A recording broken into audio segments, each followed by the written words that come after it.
Ça, comment ça, c'est ça, il y a du monde, hein? Alors, ce matin, là, je trouve ça tellement intéressant, puis j'ai été édifié d'avoir la primeur de pouvoir lire son témoignage auparavant. Bon, il y a eu, hein, il y a plus d'infos qui s'est rajouté, puis je découvre qu'il y en a encore plus à découvrir. Et mais vous aviez quand même donné votre témoignage aussi, hein, il me semble, au groupe Vie du mercredi soir. Oui, oui, c'est ça, c'est ça. C'est ça. Ok, vous avez manqué ça, eh bien, connectez-vous à un groupe vie. C'est une opportunité d'entendre ce que le Seigneur a fait et continue de faire dans les vies des uns et des autres et de s'encourager ensemble. Aujourd'hui, on est dans la série du livre des Actes, mais avant, oui, c'est vrai, c'était juste un petit rappel, je vais super rapidement, j'en parle plus la semaine prochaine. Réservez la date du 6 avril à l'église. On va faire venir le directeur général de notre association, Louis Bourque, qui a fait son doctorat en leadership. Et l'idée, c'est de nous amener à réfléchir. Là, vous pouvez dire leadership, je ne veux pas être un ancien ou un diacre. C'est vraiment des fondements pour nous amener à réfléchir dans nos rôles de responsabilité, comment le faire à l'image de Jésus. Rôle de responsabilité, mais alors, ce serait qui? Mais si tu es un ancien, un diacre, si tu es un responsable de ministère, tu animes une classe d'école dimanche, si tu es un grand-parent, si tu es un parent, si tu es un employeur, si tu as une relation, qu'importe finalement, c'est presque tout le monde. Et finalement, c'est tout le monde a un appel à vivre ses responsabilités à l'image de Jésus. Et on l'a fait d'une façon particulière. On l'a fait de 9h30 à midi pour le rendre accessible à tous. Puis on va parler dans les questions des motivations du cœur, à développer un cœur à l'image de Jésus. Et donc, leader, serviteur, 6 avril. Et puis, il va y avoir une période par la suite qui va être. On va inviter les anciens puis les leaders d'église, puis on va passer un temps spécialement en après-midi à ce niveau-là. Mais le matin, tout le monde, venez-vous-en, réservez cette date-là, on en parle plus les prochaines semaines. Alors, on peut aller directement sur. Je peux. Moi, changer? OK, on peut aller sur le PowerPoint de prédication. Et je trouve ça très emballant à travers le témoignage de notre sœur Janine. Puis, c'est intéressant parce que ça la porte exactement dans le point du chapitre 10 et chapitre 11 sur les points de repère, les fondations sur lesquelles l'Église s'est construite et laquelle nous sommes appelés à bâtir sur cette même fondation.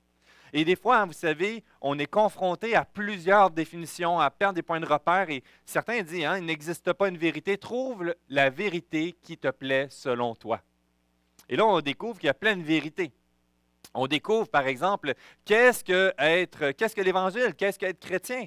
Et ce qui est intéressant, c'est lorsqu'on regarde autour de nous, puis certains disent, est-ce que tu te dis chrétien? Les gens vont dire, oui, oui, oui, oui, oui. Je me souviens, lorsqu'il y a eu les grands tremblements de terre dans les années 2000-2008 en Haïti, il disait que près de 90 de la population était chrétien sauvé. Mais pourtant, le témoignage nous démontre qu'il y a bien un rayonnement chrétien évangélique, mais aussi un très grand rayonnement de dépravation et de affiliation, de dire oui, je suis chrétien, mais de l'autre côté, on s'entretue et on vit une débauche, il y a les viols, il y a les tueries, les kidnappings. Est-ce que ce serait possible qu'à 90 d'un pays puisse réagir aussi dans la grande dépravation? Aux États-Unis, 70 de la population se dirait chrétien. Ça, c'est une statistique intéressante, tu sais, ça fluctue. Mais 70 des États-Unis, vraiment. Là, au Québec, c'est quoi le Québec? 60 environ. Il y a plein de statistiques, mais ça varie dans 50 à 65 j'ai mis 60. Se dirait chrétien. Dit, wow, c'est encourageant, hein? Mais c'est-tu vraiment ça? Et lorsqu'on voit les fruits de la population, c'est tout sauf ça. C'est tout sauf chercher la face de Dieu et glorifier Dieu. On veut l'enlever, on veut l'effacer, on veut vivre notre vie selon ce que notre propre cœur dit. Mais comment réagir à ces confrontations? Est-ce que c'est possible qu'on peut penser être sauvé et on ne l'est pas? Et c'est ça, c'est intéressant. On découvre finalement que c'est un des indicateurs qu'on va découvrir dans les Écritures qu'il y a des mises en garde et qu'il faut avoir notre assurance sur la bonne fondation. Certains disent, oui, mais il a fait une bonne vie. Hein? Avez-vous déjà entendu ça? J'ai fait une bonne vie. J'aime Dieu. Je crois que Jésus existe. Hein? J'ai même une crainte de Dieu. Est-ce que ça suffit? Et je trouve ça tellement intéressant parce que le témoignage de notre sœur Janine vient connecter avec le témoignage qu'on découvre ici dans Actes chapitre 10. Et on découvre ici dans le début. Et là, on va se balader un petit peu, mais on va frapper dans ce point-là particulier qu'on découvre dans le début, hein, les versets 1 à 2, qu'il y avait aussi, il y avait au lac Saint-Jean, notre sœur Janine, qui avait un amour et une crainte pour Dieu, mais il y avait aussi à Césarée un homme qui s'appelait Corneille, centenier de la cohorte dite italienne, un officier militaire. Et cet homme était pieux et craignait Dieu avec toute sa maison. Il faisait beaucoup d'offrandes, d'aumônes au peuple, et il priait Dieu continuellement. Et pourtant, il n'était pas sauvé. Et il s'en allait en enfer. Il y a de quoi ici percutant et qui est important de découvrir afin de pouvoir avoir une paix et une assurance sur le roc. Et c'est exactement sur cette fondation que Acte 10 et Acte 11 va nous construire. On va pouvoir avoir une assurance de communiquer un message d'espérance autour de nous et d'avoir cette même assurance et espérance pour notre propre vie. Et c'est ma prière, c'est que chacun d'entre nous ressortions d'aujourd'hui avec ce zèle d'une ferme conviction de la raison de pourquoi je me réunis, pourquoi je m'appelle un disciple de Jésus-Christ, basé sur ce qu'il a accompli et non ce que j'espère faire pour mériter ou d'avoir peut-être la chance d'avoir accès à Dieu. C'est une assurance. Et ici, ce que ça apporte, c'est qu'il y a une seule vérité. Il y a plusieurs chemins. À Montréal, puis je pense qu'ils l'ont fait à plusieurs endroits, aux États-Unis, peut-être même dans d'autres pays, je ne serais pas surpris. Ils se sont promenés dans les rues du centre-ville de Montréal et ont posé la question, « Est-ce que tu crois en Jésus? » Et là, plein de monde disait, ben oui, Jésus existait. Et là, il disait, « Qui est Jésus? » Et là, le nombre de réponses était différent par nombre de personnes. Jésus, c'est un enseignant, c'est un professeur, c'est un prophète, c'est un arnaqueur, c'est un hypocrite, c'est un ci. Et là, il y avait plein de réponses. Mais finalement, à la base, si on aurait dit, est-ce que tu crois que Jésus existe? Oui. Tu dis, wow, c'est cool. Mais finalement, en creusant, tu découvres qu'il y a plein de réponses différentes. Certains proches, d'autres, puis d'autres, ça n'a aucun bon sens. C'est l'opposé complètement. Ici, ce qu'on va voir dans ce premier point, c'est qu'il y a plein d'options. Mais il y a une seule vérité. On va découvrir qu'il y avait une personne ici, Corneille, qui avait une crainte de Dieu, qui cherchait la face de Dieu, sincèrement. Et il avait besoin de pouvoir s'approprier cette vérité pour devenir enfant de Dieu. On découvre ici, dans la seule vérité, comment y avoir accès, comment il a été rendu accessible et disponible à Corneille, lui, qui vivait dans la crainte de Dieu, mais qu'il n'était sans Dieu. Et dans cet élément-là que ça découle, on va voir ici que c'est un message, et ce Dieu est le Dieu d'Israël. Et parmi toutes les croyances et toutes les versions qu'on a entendues, on a besoin de revenir à la source, de revenir à celui. Et ici, ça commence des versets 36 à 44, une longue section qui est la réponse et le message de cette vérité qui a été communiquée auprès de Corneille. Il dit, il a envoyé la parole aux fils d'Israël en leur annonçant la paix. À travers le peuple d'Israël, Dieu les a utilisés, les a amenés à lui, il les a appelés à être son peuple, à être le reflet de la lumière pour démontrer la présence de Dieu créateur, glorieux, souverain, qui est celui qui règne sur toute la création. Dans ce premier point qu'on découvre déjà dans l'exposé, c'est remettre ton regard vers le Dieu, le seul Dieu. Celui qui a parlé et qui a envoyé sa parole à travers le peuple d'Israël, les enfants. Et le message de paix, d'assurance, provient de lui ici. On estime qu'à l'époque, il y avait des centaines de religions différentes et avec des portées ou quoi que ce soit. Et tu aurais pu aller chercher celui qui te semblait le mieux, celui qui répondait le mieux à tes besoins. Et souvent, c'était localisé par une région et les gens se aimaient, ils se développaient quelque chose qui répondait à leur aspiration ou à travers des expériences que les gens avaient eues ou les influences de leaders. Il y a plusieurs volets, une des centaines, mais il y en avait juste un qui était le vrai messager et le vrai envoyé de Dieu. Et ça vient du peuple d'Israël. Et ce qui est intéressant, on va découvrir par la suite dans comment que ça a eu lieu. Mais ce Dieu qui a envoyé la parole aux fils d'Israël, on découvre dans cet exposé des versets 36 à 44, prenez le temps de le relire ensemble, et ça dirige, ça pointe vers cette bonne nouvelle de paix qui est en Jésus-Christ. La bonne nouvelle provient de Jésus. Enlevons-le de l'équation et il n'y a plus de paix, il n'y a plus d'assurance, il n'y a plus d'espérance. Nous sommes donc confrontés à la réalité qu'il y a un Dieu, qu'il s'est manifesté à travers le peuple d'Israël, et nous sommes confrontés à cette prise de conscience que nous serons séparés pour l'éternité en enfer. Jésus, l'œuvre de Jésus.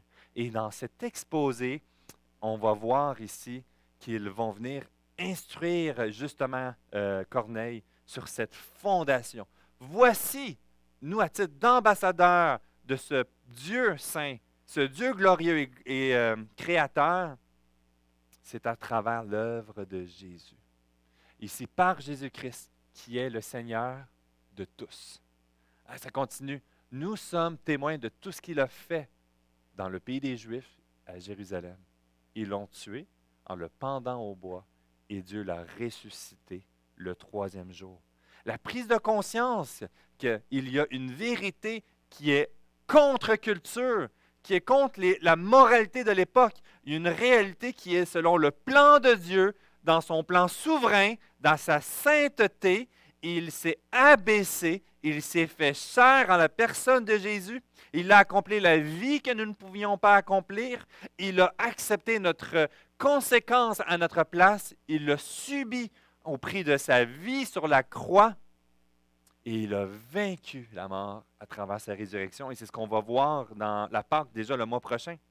Mais cet élément-là qui nous repointe qu'à travers Corneille et sa crainte de Dieu, il avait besoin d'apprendre et de connaître la bonne nouvelle de Jésus. Ce qui est un point fondamental.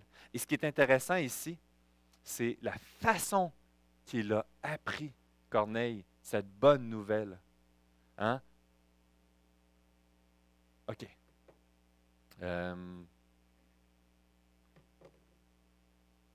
La façon de l'exposer et construit est exactement la façon qu'on va découvrir dans l'ensemble de l'établissement de l'Église locale, dans l'ensemble du Nouveau Testament et dans la réalité de ce que nous sommes appelés à vivre aujourd'hui, selon la parole vivante de Dieu. Les Écritures est une autorité, est une direction et est la fondation sur laquelle nous pouvons appuyer notre assurance de la vérité qui provient de Dieu. Ensuite, elle est notre assurance qu'à travers notre proclamation de cette bonne nouvelle, nous pouvons la transférer et laisser son œuvre vivante dans la vie de la personne que nous voulons annoncer cette bonne nouvelle.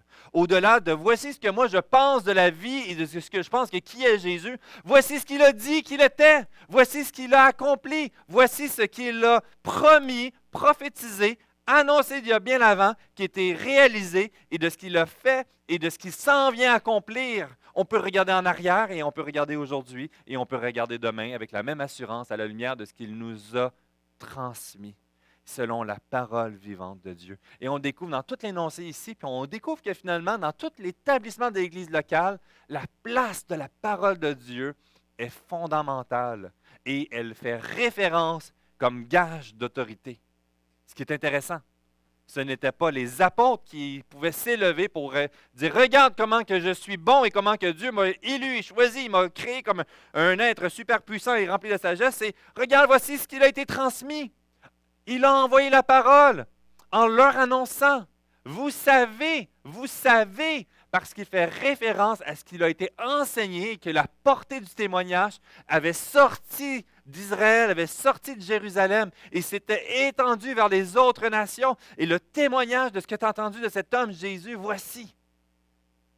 Et nous sommes témoins de tout ce qu'il a fait. Les apôtres, et l'un des qualificatifs pour être un apôtre, était un témoin oculaire d'avoir vu de ses propres yeux. À travers ce que nous voyons dans les Écritures, c'est un témoignage oculaire, attesté par des gens qui étaient présents, reconnu par des gens qui étaient avec lui, puis disaient, oui, c'est vrai, on est d'accord. Et c'était envoyé dans les églises, et c'était envoyé parmi la communauté de croyants, puis les gens disaient, oui, ce que tu proclames, on l'a entendu aussi, et tu as ce témoignage. Puis les gens qui étaient témoins autour, personne ne s'est opposé. Ils n'avaient rien à dire contre parce que Dieu avait bel et bien agi de la sorte. Et cette autorité de ce Dieu d'Israël qui nous a transmis cette paix à travers l'œuvre de Jésus est rendue accessible et crédible et est la seule vérité à travers ce qu'il nous a transmis. Et c'est ce message de bonne nouvelle. Et vous savez ce qui est incroyable? C'est que la façon que Dieu opère pour transmettre cette vérité, c'est qu'il utilise ses enfants pour aller voir et transmettre ces vérités. C'est ce qu'on découvre dans ce modèle ici, c'est qu'il aurait pu envoyer un ange pour lui transmettre cette bonne nouvelle. Qu'est-ce qu'il a fait?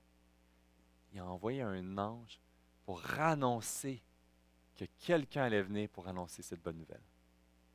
Et c'est ce qu'on découvre, que c'est la même façon qu'encore aujourd'hui, Dieu agit. Il utilise ses enfants pour annoncer ce message. Et dans les pays musulmans, vous savez, l'évangélisation dans les pays persécutés et les secrets cachés underground, les missionnaires sont envoyés et ils ne peuvent pas dire où est-ce qu'ils servent présentement pour éviter que les gens soient mis à mort et détruits, anéantis. C'est une œuvre qui est faite de façon très avec précaution. Et les missionnaires reviennent et l'une des observations, c'est qu'il n'est pas rare qu'un homme musulman ou une femme musulmane fervent a eu un songe et qui a dit, écoute le message de Jésus. Et la personne cherchait quelqu'un pour lui parler du message de Jésus. Et que pas longtemps après, le missionnaire le croise et lui expose le message de Jésus. Et la personne est foudroyée parce qu'il avait été annoncé d'avance. On découvre encore ici le rôle de l'enfant de Dieu à être un ambassadeur. Et qu'à travers tout ce monde invisible et de toute la puissance de Dieu et des anges célestes, il désire prendre, j'imagine, des êtres les moins efficaces pour annoncer le message le plus important de l'histoire. Ça n'a aucun sens que je sois ici en avant. Ça devrait être un ange céleste. Vous comprenez? Ça n'a aucun sens qu'on sert Dieu. On est des outils qui doutent, qui remet en question, qui n'a pas ses priorités aux bonnes places, qu'on perd notre émerveillement et la crainte de Dieu sans arrêt, puis on a besoin de revenir à Jésus, puis revenir à Jésus. On tente de contrôler les choses comme on veut. Et ce qu'il est en train de nous montrer, c'est qu'il désire que nous puissions rester attachés à sa parole et laisser la parole faire son œuvre et être le messager de cette bonne nouvelle. Et notre assurance n'est pas parce que nous sommes bons, c'est qu'il y a une seule vérité qui a été transmise, rendue accessible à travers le peuple d'Israël, qui a été à travers ce que Jésus a fait et de ce qu'il désire continuer de faire. Et nous avons tout ce que nous avons besoin pour continuer à proclamer cette bonne nouvelle. Amen à ça? Vous savez, certains vont dire, mais tu sais, plusieurs sont comme vaccinés, ils grandissent à l'Église, puis ont toutes les bonnes réponses, mais pourtant dans leur cœur, ça ne veut rien dire. Et même certains vont même rejeter l'existence de Dieu. Pourtant, ils ont baigné dans l'Église. Et on parlait de ça hier, et ça termine ce point-là pour dans le prochain point. Mais c'est un peu ce qu'on vit dans le quotidien. Je réfléchissais à mon petit frère, mon demi-frère, s'est marié il y a 2-3 semaines. Et vous savez plus que moi, peut-être même. Là. Et mon frère avec qui j'ai grandi, il n'est pas venu. Parce que pour lui, mon demi-frère n'existe pas. Puis on parlait de ça avec les enfants. Puis un enfant disait, mais pourquoi il n'est pas venu? Pourtant, tu sais, c'est son frère. Puis ça me menait à réfléchir que d'un côté, oui, mais c'est son frère de sang, mais pas de cœur. Il l'a rejeté. Mais même si il l'a rejeté, ça reste son frère quand même. On est tous des enfants de Dieu créés par lui. Mais on n'est pas tous de cœur avec lui. Et on peut dire, ben je sais qu'il existe. Je sais qu'il est quelque part. Je sais que Dieu est là. Je sais que Jésus est mort pour mes péchés. Oui, oui, je crois que Jésus est mort pour mes péchés. Ça ne veut pas dire que nous sommes nécessairement un enfant racheté par le sang de Christ. Il y a un plan que Dieu va accomplir. Il y a quelque chose qui est culminant. Et ce qui est important pour chacun d'entre nous, c'est au-delà de la connaissance de ce que je sais, sur quelle fondation mon identité repose. Et à travers ça, ce que Dieu veut faire, il veut nous unir ensemble.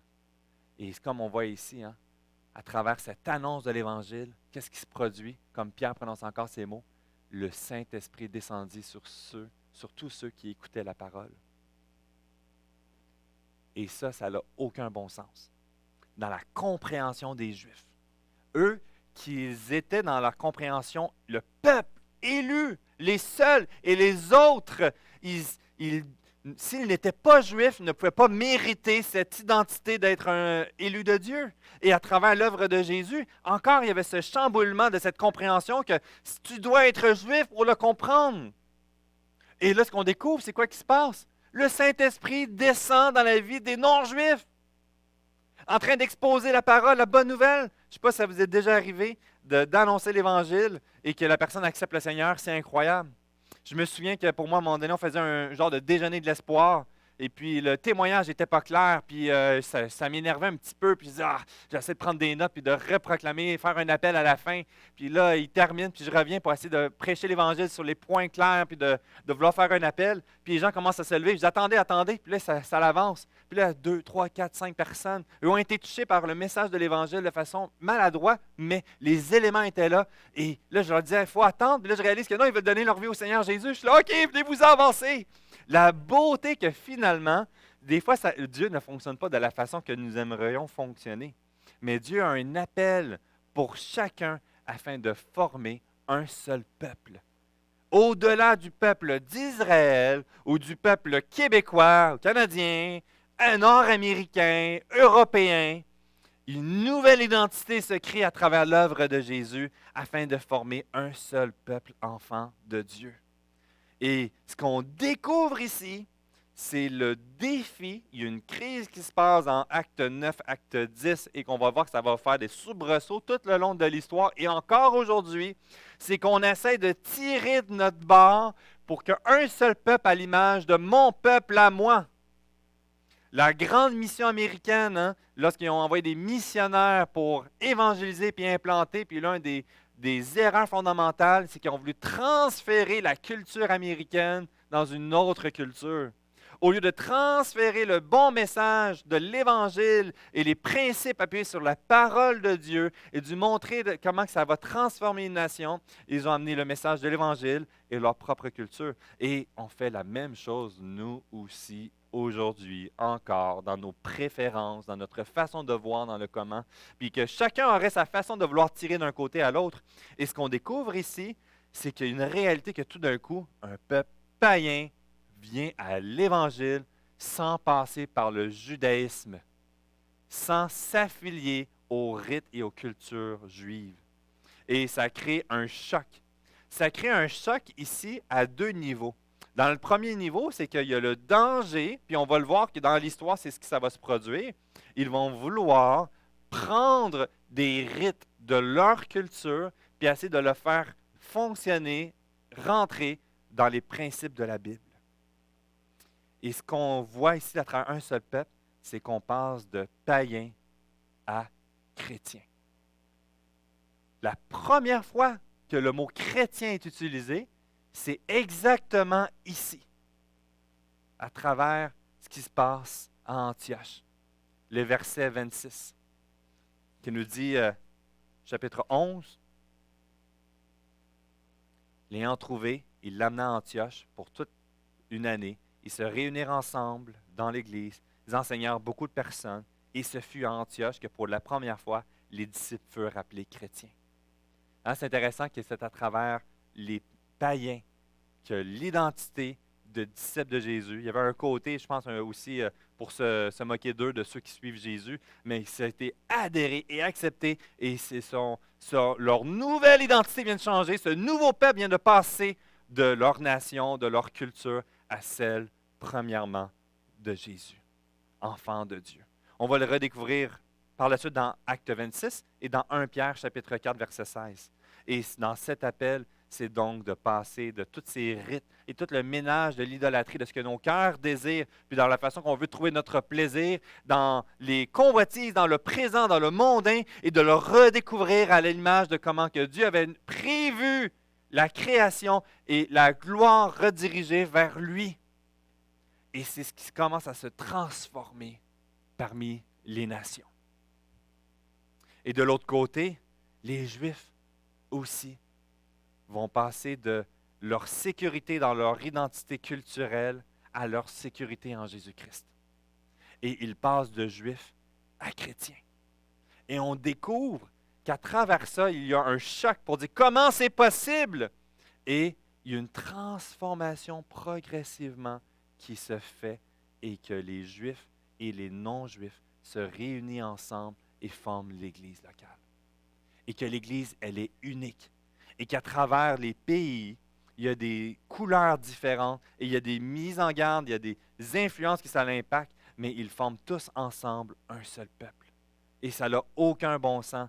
Et c'est ce qu'on découvre ici. Dans Acte 11, versets 21 à 26, nous rapporte justement dans cette section parce qu'ils sont appelés juifs et que chrétiens, et que les apôtres sont envoyés pour les affermer, les instruire, être témoins de ce qui se passe, et sont témoins de voir la beauté de l'œuvre de Dieu qui fonctionne différemment de laquelle qui est habitué dans la culture juive. Et les deux ensemble, appelés à un seul peuple. Et on découvre dans cette tension-là ici, vous savez, leur dit-il, il est défendu à un juif de se lier avec un étranger ou d'entrer chez lui. Mais Dieu m'a appris à ne pas regarder aucun homme comme souillé et impur. Et un peu plus loin, verset 34-35. Alors Pierre, ouvrant la bouche, il dit, en vérité, je reconnais que Dieu ne fait point d'exception de personne, mais qu'en toute nation, celui qui craint et qui met en pratique la justice, lui est agréable. Et ça, c'était une révolution, que des gens de mauvaise vie, de d'autres cultures qui adoraient d'autres dieux, pouvaient être sous la grâce et pouvaient expérimenter le salut en Jésus. Et passaient de leur identité à celle de chrétiens. Ce qui est intéressant, c'est qu'ultimement, c'est comme une explosion de compréhension, mais depuis le début du plan de Dieu, il avait le but d'unir les nations ensemble sous un seul peuple à travers son Fils. On découvre que ici, un théologien Sylvain Romorowski, qui nous dit si bien, le thème de la préoccupation de l'Éternel pour l'ensemble des peuples est l'un des fils conducteurs de l'Ancien Testament. Il passe donc du début de la Genèse avec cette idée déjà d'instruction que le peuple d'Israël est appelé afin d'être une bénédiction pour toutes les nations, que des gens de toutes les nations vont venir pour l'adorer. Cette compréhension était là, et dans le plan de Dieu de l'Ancien Testament, tu le vois qu'il y a toujours une pointe qu'il va prendre quelqu'un d'un autre peuple pour l'amener à être démontré qu'il est son enfant qui lui appartient. Et ça chemine et ça commence à travers la Genèse, Genèse chapitre 12, versets 1 à 3. Hein? L'Éternel dit à Abraham, va-t'en de ton pays, de ta patrie, de ta maison, de ton père, dans le pays que je te montrerai, et je ferai de toi une grande nation, et je te bénirai. Je rendrai ton nom grand, et tu seras une source de bénédiction. Je bénirai ceux qui te béniront, et je maudirai ceux qui te maudiront. Et toutes les familles de la terre seront bénies en toi. Et que ça continue par la suite, puis on va le voir dans Jonas, on va le voir dans plein d'autres histoires, que depuis le début, un des thèmes que l'Éternel transmet, c'est une bénédiction pour toutes les nations. C'est pas juste à la fin qu'il a dit « OK, là, l'Israël a fait assez de niaiseries, là, je vais choisir aussi les non-juifs. » Non! C'était déjà dans son plan dans le début. parmi toutes les nations, former un seul sous Jésus-Christ. Dans Colossiens, chapitre 3, verset 11, il nous dit, hein, il n'y a ni grec, ni juif, ni circoncis, ni incirconcis, ni barbare, ni scythe, ni esclave, ni libre. Christ est tout et en tous. Et c'est sur ce fondement que nous avons cette joie de nous réunir ensemble, parce qu'il y a un seul fondement qu'on peut avoir cette assurance basée sur cette vérité en étant formé comme un nouveau peuple. Et dans cette nouvelle identité de peuple, d'enfants de Dieu, de chrétiens, à travers ce que Jésus a fait, nous pouvons expérimenter ce que Dieu veut accomplir dans notre vie, ce qu'il veut accomplir dans notre Église, de ce qu'il désire faire aujourd'hui et demain et de ce qui s'en vient. Et ça revient encore dans ces points ici, hein, à travers la puissance de sa parole qui est vivante. La parole de Dieu est une source d'autorité qui nous éclaire, qui nous guide. Et on voit cette transition ici, ce qui est intéressant, à travers le livre des Actes, on va passer les prophètes qui vont annoncer, qui vont instruire, et ça va être rédigé, ça va être mis sur écrit. Et par la suite, on passe de les prophètes à les enseignants. Rien de nouveau. Mais on va voir que dans l'Église, il y a cette transition qui s'expérimente et qu'ultimement, toujours la même chose, c'est d'instruire et d'annoncer, de proclamer la bonne nouvelle de ce que Dieu nous a transmis, communiqué à travers ses révélations. Et qu'aujourd'hui, il continue d'agir et d'œuvrer et de transformer. Ici, dans Éphésiens chapitre 2, verset 20, il dit « Confirme le fait que l'Église est donc bâtie sur les fondations des apôtres, des prophètes, et que par la suite, sur cette fondation transmise, nous pouvons l'instruire et grandir en connaissance et en vérité. » Donc, ce fondement, cette vérité s'appuie premièrement sur cette parole. Est-ce que je crois que la parole de Dieu est vivante? Est-ce que je veux me laisser transformer par cette parole? Est-ce que j'ai cette soif de découvrir et d'apprendre ce que l'Esprit de Dieu veut produire dans ma vie? Le jour que je perds mon émerveillement de la parole de Dieu, je glisse vers mon engourdissement spirituel. C'est un point fondamental pour la survie. Arrêtez de manger pendant 1 semaine, 2 semaines, 40 jours, mais après un certain temps, là, essayer de sortir du lit, ça va être dur. On diminue. C'est la même chose pour notre âme. À travers cette parole, j'ai besoin encore de découvrir qui est Jésus. Jésus, c'est qui? C'est mon sauveur personnel, mais c'est aussi mon Seigneur personnel. Et ça, c'est un point fondamental. Parce que dans Philippiens 2, chapitre 10 et 11, il nous le dit, « Un jour, toute création pliera le genou devant le Seigneur de gré ou de force. Et toute langue confessera que Jésus-Christ est Seigneur à la gloire de Dieu le Père. » Et qu'aujourd'hui, l'Église est appelée à être un éclat de ce qui s'en vient, de gré ou de force. Même celui sans Dieu qui s'en va en enfer va avoir les genoux fléchis, va être forcé de reconnaître que Christ est Dieu. Aujourd'hui, mon assurance que j'ai compris cette vérité et qu'elle fait son œuvre sur ce fondement-là, c'est avec la reconnaissance que la parole de Dieu a la priorité dans ma vie et que je veux laisser opérer et transformer, faire ce ménage en moi. Ma compréhension de qui est Jésus, qui n'est pas seulement venu mourir pour mes péchés, mais aussi le maître de ma vie. Je lui appartiens. J'ai besoin de découvrir ce qu'il veut faire dans ma vie.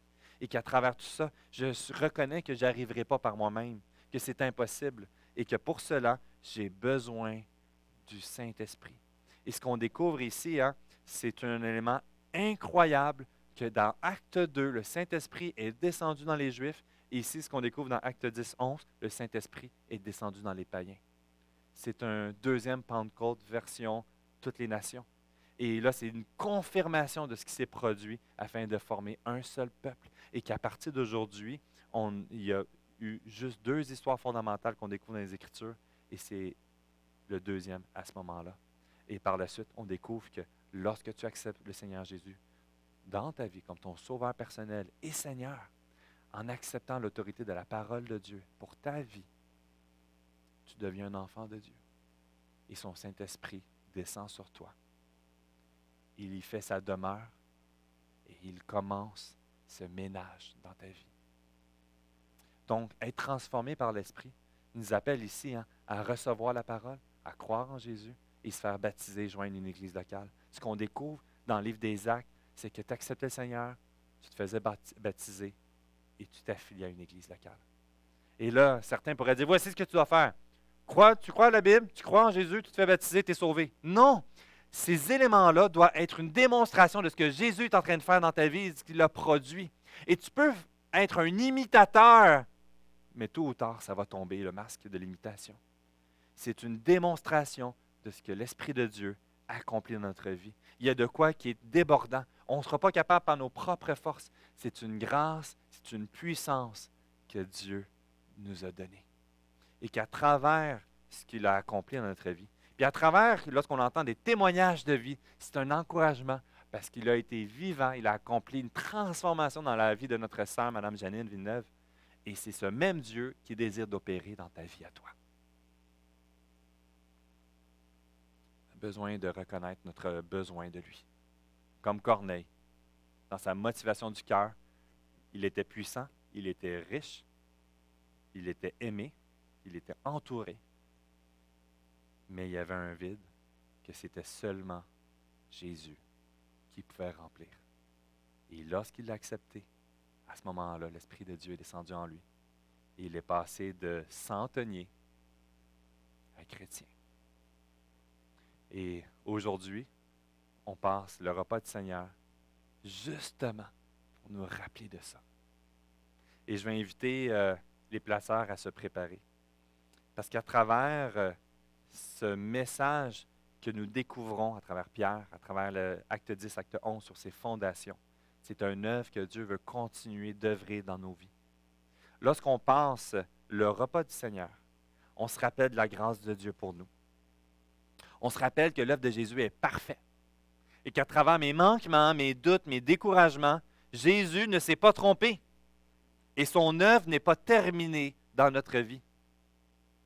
Il a offert son corps pour sacrifice vivant pour chacun de nos péchés et il est mort à notre place et le sacrifice est parfait. Et je ne mérite pas son salut, c'est une grâce. C'est une alliance qui a été accomplie, que Dieu a fait parfaitement. Et nous sommes unis à travers lui. Qu'à travers le repas du Seigneur, les éléments qui vont être distribués, nous réfléchissions sur notre besoin encore de nous émerveiller de Jésus, de notre besoin de dépendre de Dieu et de le laisser transformer encore un peu plus à l'image du Fils. En attendant, ensemble, dans l'Église, dans notre communauté, d'enfants de Dieu rachetés par le sang de Christ, son retour. Maranatha. Alors, je vais inviter l'équipe à passer les éléments. Je vais inviter l'équipe de louange pour le dernier chant. Il y a un dernier chant, hein? OK, super. Quoi?